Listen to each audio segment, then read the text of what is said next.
little bit of news on the recruiting front yesterday. Usually we don't cover a lot of Purdue recruiting around here.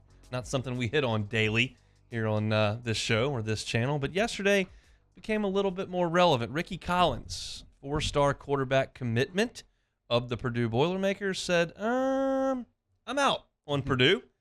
He's from right here in Baton Rouge.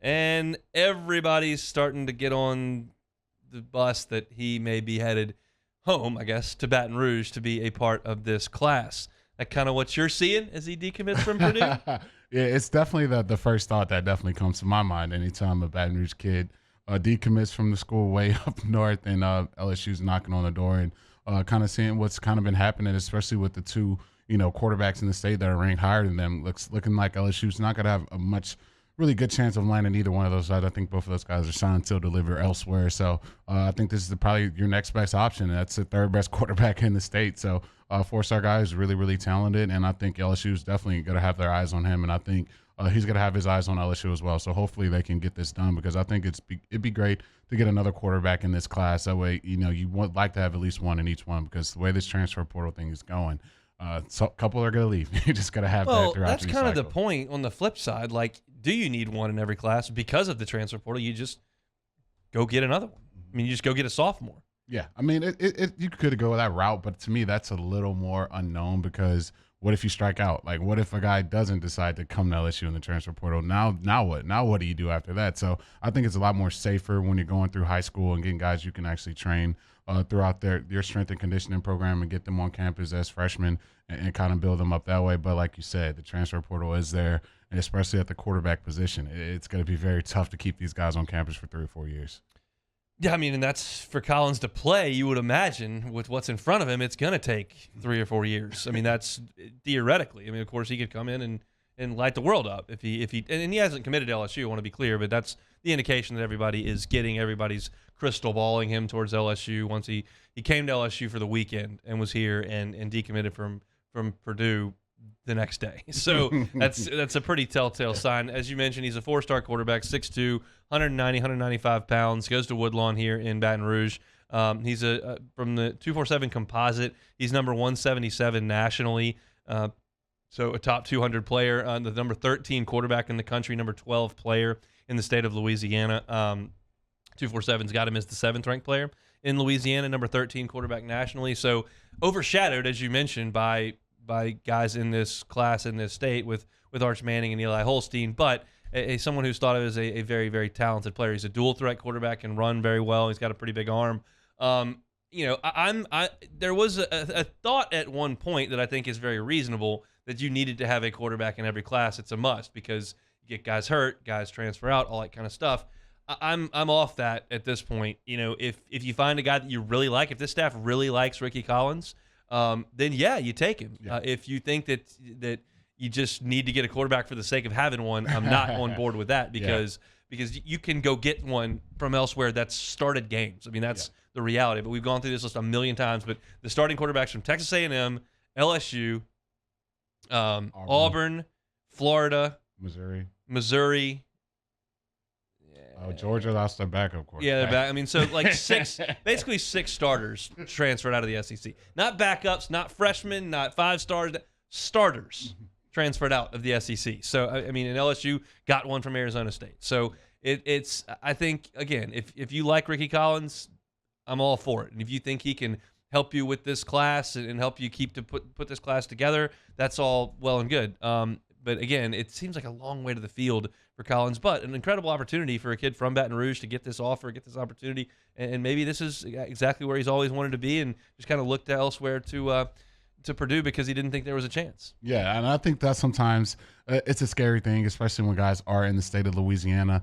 The last thing you want to have is a guy that you may feel good about, you're not sure on, and then they go to another school, they go to another team in the SEC, and they light the world on fire. I think we saw that with Dak Prescott. So I think, for LSU, I think they're going to make sure that, if he has something, he has some potential that they see. I think the recruiting staff definitely loves what they see in him. I think they're going to make sure that he doesn't go elsewhere, because, like I said, last thing you want is a kid right from your backyard at the quarterback position going lighting the world on fire.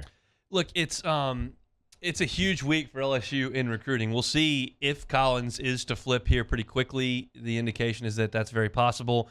We do know that 2 other big-time in-state players are going to commit over the weekend. We talked about Shelton Sampson yesterday, 5-star wide receiver from Catholic. He's going to announce coming up in a couple days here on, I believe, Friday. And then you've got Kylan Jackson, who is also announcing this weekend, a big 4-star safety. All of a sudden, the narrative kind of flips around here.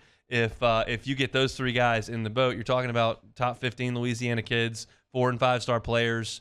You're going to have a top 10 class at that. You're number 10 on 247 right now, and you would have a substantial haul from the state of Louisiana outside of Zalance Hurd and a couple of the other guys you're going after.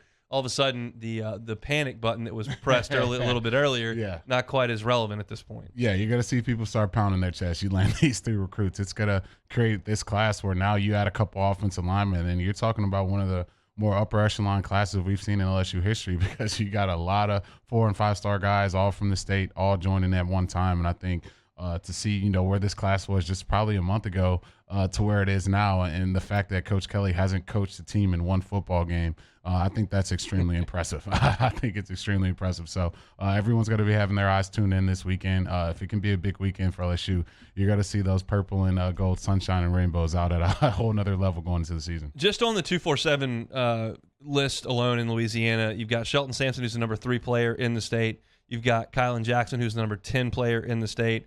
And then as you scroll down, and where do we have – was he at 7? Did I miss that? Yeah, and at – let's see. Where is he? I'm looking – oh, there he is, at 12. So 3 of the top 12 players in the state theoretically could be announcing here pretty quickly. Kylan Jackson's not a guy we spent a lot of time talking about yesterday. He is a safety from Zachary, 4-star recruit, 6'1", about 200 pounds, really good size, really good athlete. And a guy that most believe that LSU is very well positioned for. Michigan, Oregon, A&M in the mix, and it irks me a little bit, but I'm gonna have to get. And not that LSU is not very present in Houston, where Texas A&M recruits very heavily. I'm not naive to think this is a one-way street here, but it's just now just about every time you see a big-time player in Louisiana pop up, he's at least visited A&M, or A&M's right there on the list. That's what you kind of try to fight against if you're Brian Kelly. There's really nothing you can do. This is kind of something that I've been talking about, and we'll talk about it a little bit moving forward, but I've kind of given up the full-fledged fight against Alabama as a fan. Certainly the team does it. I'm talking as a fan. As far as Alabama goes, they've won 100 national championships. They've gotten players out of Louisiana. That just is what it is.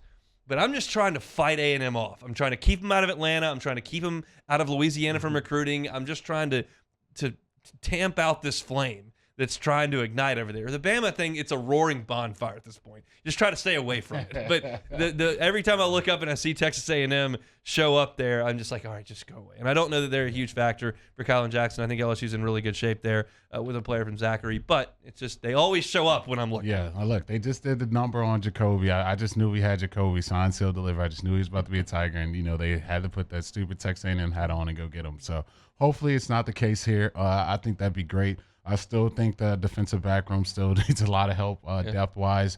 You're getting a lot of help right now from guys in the transfer portal. You want to get guys who come in and you can build through the program. So I think getting another safety in that room, I figure Jay Ward's probably going to be leaving after this season. So you're going to want another guy in that room. So I think getting him would be a great pickup for the Tigers. Yeah, I'm with you there. They added a lot in the secondary, but it's all old guys. I mean, and that's fine for this year. That's good. You want that, but you need to bring some younger guys through. So we'll have some recruiting experts on over the next couple of days. We're certainly not that. We can read the internet, watch some highlight tapes, and kind of figure things out. But as far as recruiting goes, we know the guys to go to, and we'll certainly go get those guys information as we move forward towards the announcements of Kylan Jackson and Shelton Sampson. But sounds at the moment like LSU's in a pretty good spot for Rickie Collins, a quarterback. So I may go out and see him this fall. There's not usually a quarterback prospect that's coming to LSU that's right from around here. LSU's kind of had to go find those guys. But if there's one right down the street, might be worth a Friday night visit as to go see Rickie Collins play this year. And again, we're being a little bit presumptive here because he has not announced he is committing to LSU. He just decommitted from Purdue 20 minutes after he left LSU's campus for a big junior to senior weekend. So we'll see what happens with Rickie Collins, quarterback from Woodlawn. Thanks so much for watching Hunt Hill on YouTube. Now do us a favor. Hit the red subscribe button below and throw us a like. We'll see you next time.